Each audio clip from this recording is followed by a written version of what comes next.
Are you an Amazon seller wasting thousands every single month running ad campaigns and you don't know how to clean this up? Well, watch this video and I'll go over some of the biggest Amazon PPC myths that people tell you that are probably costing you tons of money. For context, this one brand here, we didn't increase their ad spend by a single dollar and we doubled their PPC sales, reduced ACoS from 30% to 20% and improved the ROAS from 3 to 5. So I'm gonna go over a few of the tips so that we help them that can also help you out. The first thing is moving keywords will kill your momentum. I don't know why people have been saying this for years, is when a keyword works well in auto campaign, broad campaign, whatever, let's get super specific and let's go target this in an exact campaign or a phrase campaign. Now that works, but you don't want to close that keyword in the existing previous campaign, because if a keyword works in these campaigns, that's data already there. Amazon recognizes it, the algorithm picks it up. So when it does not transfer performance, like if it's working in broad, there's no guarantee it will crush it in exact campaigns or a phrase campaign. So that's the biggest thing, right? And people make an issue where they pause that keyword because they think it's going to cannibalize sales and they don't want to bid twice on the same keyword. So they want to put it into exact match campaign and it'll naturally perform better, right? If it's performing at, like a 10% ACoS in a broad match, if I put it in an exact match with a higher budget, it should perform the same. That's not how it works, right? People always make this issue. There's different auctions, different intent layers, different learning histories. When you pause what's already working, you pretty much are resetting the entire momentum. You're killing that proven sales engine, and you force Amazon to relearn everything. So the truth is, if something is profitable, driving sales and stable, do not touch it. Just don't touch it at all. The only thing you can touch is the bids. If the bids are too high, too low, and it's volatile, you can focus on that. But don't touch closing that campaign, okay? You can layer on exact match campaigns on top, but never kill the engine that's already converting. Don't follow the misconception that, you're running duplicate campaigns on certain keywords, you're cannibalizing, you're doubling the spend. That's not how it works, right? That is clearly not how it works. Okay, treat campaigns as distribution channels, not folders. PPC performance beats structural neatness every single time. If it performs well in a broad campaign, you create another exact match campaign, you put whatever budget there and you test it out. If it performs well, you have two channels now for those keywords, okay? If it performs bad, you cut back on it. But instead of pausing the old one, you can always go back to that one if it's performing well, okay? This is how it entirely should work out. So doubling down on that, on the term of cannibalizing sales, another big thing is branded terms are defensive insurance. People think bidding on your own branded terms cannibalizes sales. And why is this? If someone's already searching for my brand, they're going to buy my products anyway, so why would I bid on my own terms? That's such a bad misconception, and I've worked with brands that have killed so many sales from doing this. If you don't bid on your brand, your competitors will, and Amazon will show you alternatives, and you lose control of buyer intent. For example, it doesn't matter, it matters if you're selling something and someone's searching for a product on Amazon. Now imagine if someone's running an ad on your own term that you aren't, for whatever reason, and they have a better offer than you. They have a cheaper price point, maybe they have more reviews, whatever. It increases the odds that they initially went to look for your products, they see a competitor, and they just buy that. So you're losing sales from your own branded terms, which is like the worst thing ever. So this isn't about cannibalization, it's about defensive ownership. Branded search equals high intent traffic. You always want to convert that at the highest level because these are bottom of the funnel sales. People already want to buy your product. But if you do not increase your awareness and visibility, you're missing out on so many sales. So always run branded defense. Keep cost per click as low and coverage high. If you have tons of SKUs, run ads on all of it for your own branded terms so that no competitors can show up. It doesn't matter if you're increasing ad spend, you're protecting your sales. These are sales that are literally in your hand for you instead of competing on all these Amazon terms, okay? So it's brand insurance, not growth spend. Real quick, if you're trying to scale your Amazon brand, hit the link down below in the bio to get a free analysis and audit from my team, and we'll walk you through exactly how our 3-phase revenue growth system can help you break your plateau. Now, the next thing is I just don't have enough visibility, and you think having higher bids will fix that issue. Higher bids do not fix broken funnels. Amazon does not reward aggression without conversion. How it determines that your sales velocity and your keywords rankings are going to go up is from your click-through rate, your conversion rate, and your overall sales velocity. If you're just throwing so much money on ads and your sales velocity is good, but your click-through rate and conversion rate are horrible, that does not help. That does not help you organically increase your sales, okay? So always fix the funnel first. Optimize your main image, your value proposition. Make sure customers see your value. Make sure you have tons of reviews. You're always getting more and more reviews. Your entire goal is to get more and more reviews. And your pricing makes sense in terms of your competition, okay? And when you try to scale, test bid increases of 5%, 10%, 15%. I always see brands, I don't know why they do this. They do such big changes in their bids and their budgets because they see it working at one level. So they assume if I just increase it On the same keywords with the same bids, it's going to perform the same. That's not how it works, okay? Amazon, you have to make incremental increases, A/B test everything and optimize. Let the data justify each step up every time. And prioritize performance, right? Always analyze your click-through rate in comparison to the market average, your conversion rate in comparison to your competitors, and sales velocity per each keyword, okay? Because once you have every single part of your funnel diagnosed, you know what part can be improved upon, that will inevitably help your next thing. For example, if our click-through rate is poor compared to our competitors on main keywords, if we improve that, our conversion rate and sales velocity and keyword ranking will naturally go up. It's the whole funnel effect. So figure out your entire funnel, figure out where the bottleneck is hanging, try to improve that instead of just doubling down on PPC spend. Another obvious myth that sellers fall for once in a while is Amazon's recommendations. Never use Amazon's recommendations. Those are ceilings and not floors, okay? They always are spend biased, right? They don't want you to be conservative because they see, oh, we want to help you increase your sales and velocity and everything. But if you realize Amazon makes the most money through Amazon PPC, that's the number one thing you have to understand. So they're always going to make you try to increase your spend and get more visibility without accounting for what your click-through rate is, what your conversion rate is, and all stuff like that. So you always want to figure that all out, right? If Amazon suggests a 1.5 bid, first test 0.7, 0.8, 0.9 first, okay? Because who knows, maybe it converts well there. You have no idea. Maybe your click-through rate's so high, it converts well there. Now, instead of starting at 1.5 and you always stay there, you're probably at 2x less to spend and you have 2x more to profit, right? So that's very, very important. Start below the recommendations. Use the numbers as like upper echelons, okay? And let the conversion data dictate whether you have to increase it or not.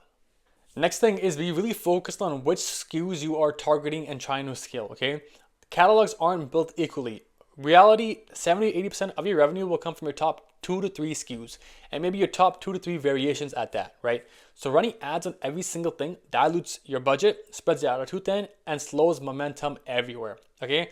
We don't follow this. We have a tiered system for how we rank products and efficiently try to scale it, right? So Amazon rewards focus and velocity. When you concentrate spend, hero SKUs rank faster, you have more sales velocity, your organic visibility goes up, your brand awareness goes up, and other products lift organically because now your brand has more visibility.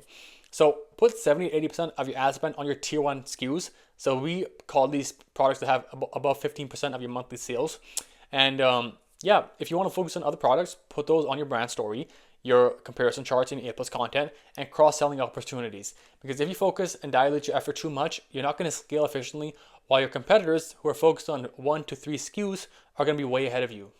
The next thing is that PPC and listings are one system. They are not separate things. Amazon PPC is not Google Ads, right? It's a sales velocity platform. And how do you get sales? From your click-through rate, impressions, conversion rate. That's all it is. So if your listing converts poorly, has weak images, or is unclear, your ads will always cost more. Amazon will always make it harder for you to convert and get more clicks because they don't want to send traffic to a listing that doesn't convert. They'd rather send traffic to a listing that converts so they get your ad spend and actual sale on the platform, okay? So the algorithm is very smart nowadays. So you want to make sure everything is aligned. Your PPC performance is a reflection of your listing quality, your click-through rate, your main image, your conversion rate, your copy, your reviews, every single thing. So they use it as a test. Does this ASIN deserve more exposure? And if it does not, they're not going to expose you more, right? They're going to make you spend more money on ads. So the solution is optimize everything, right? The full funnel, your listing, your PPC, your SEO copy on ads, you're answering all customer questions, your conversion's good, you have good video ads, good ACoS content, good discounts, pricing, every single thing, because it's all one system. They're not separate levers. They all directly impact each other. So treat them as interconnected parts of your sales engine. This mistake kills sellers and wastes thousands. Top of search, top of search, top of search. That isn't always the most profitable, okay? Why top of search? People always, for the main keywords, if I bid 10%, 15% more on top of search, I will get more visibility and more sales. Which can be true if your product is worth that position.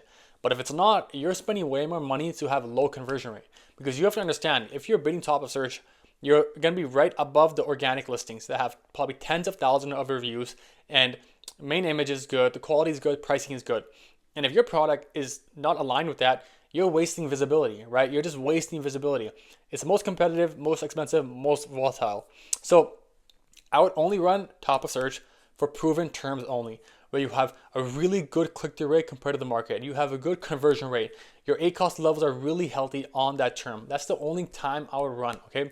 And you have a specific goal. If you're ranked on that keyword, probably 30 organically, you want to go top 10, top 5, you want to be a little bit aggressive, totally fine, right? But you don't do this on all your terms that look good, because those terms that you are performing well, they're probably bottom of the search, product pages, places all over the place. So that's not how it works, right? So you always want to focus your effort on different places. Bottom of search typically has cheaper cost per click because most people aren't bidding on it, right? It's underutilized, it's high intent buyers because they're scrolling down already. They're looking for the best option. So it's higher intent, okay? Product pages, lower competition, right? Comparison shoppers. Is my product better than the customers? My competitor, sorry, right? And this is very efficient if you know your product is really, really good. So you always want to use placements strategically, right? Based off the data you have, not based off of like one thing, top search, be aggressive. That's not how it works, right? ACoS measures efficiency, not progress. Use ACoS as a good guideline, but this is not the end all be all. A low ACoS can hide stalled ranking and no growth. I see brands all the time with the 18-15% ACoS, but they're flatlined revenue, and their TACoS keeps going up higher and higher and higher. While I've seen brands that have an 80% ACoS and they've grown 200% year over year, and their TACoS is 10%. Do not just fall for this ACoS metrics, okay? Because there's so many things that go into it, right? If you have a lot of branded sales, your ACoS is going to be low. But are you getting sales on, new to brand customers on Amazon? Probably not, right? So you want to look at TACoS more often than ACoS, because that measures your total advertising cost of sale. It shows how well your ad campaigns are performing in terms of your organic visibility and growth. So what you want to track is your TACoS more, your keyword ranking and movement increases, your BSR rank, how much your organic sales you're getting a month compared to PPC sales, and the share of voice. Another mistake people make is that they have early data that looks bad and they panic and just close things. And this is very bad because you might be pausing bad keywords that look, horrible upfront, but if you give it time and optimize further on, it can become some of your most profitable terms.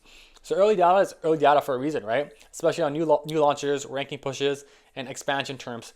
You need data. Amazon needs data before judgment is accurate. For example, if a keyword spends more than $30, $40, and you know the keyword is super unapplicable to your product, yes, then close it. But if you know a keyword probably has a high ACoS, it's bringing in sales, and it's specific enough for your product, you don't just close it because the numbers look bad. Because those terms can probably bring you so much sales even at a high ACoS level. So you always want to be patient with this, right? Let keywords spend enough to prove the click-through rate, conversion rate, sales intent, optimize the funnel for that keyword, and then cut out specific terms based off real performance data. Rushing to pause underperforming keywords prevents Amazon's algorithm from gathering the signal strength needed to optimize delivery. So give the system time to learn before making permanent decisions. And the last thing, like I reiterated a bunch of times, build a flywheel, not just ads. Every part of the funnel impacts performance on your ad campaigns, on your organic visibility, every single part. So if something's broken in your ad campaigns, probably something's wrong in the actual campaign itself, but there's probably something wrong in what you're targeting and all stuff like that. PPC alone can't fix your ranking problems, okay? Without strong conversions, good pricing, FBA option, free, 2-day shipping, and good enough reviews, you're just paying traffic with no compounding effect. So hopefully those 10 things give you specific nuances into how your PPC campaigns are performing and certain bottlenecks you can make and identify to fix that part of your funnel. If you need help scaling on Amazon, or if you want a free analysis of how we can help you out on your PPC campaigns, hit the link down below in the bio, and we'll talk soon and we'll make a full plan for you to scale.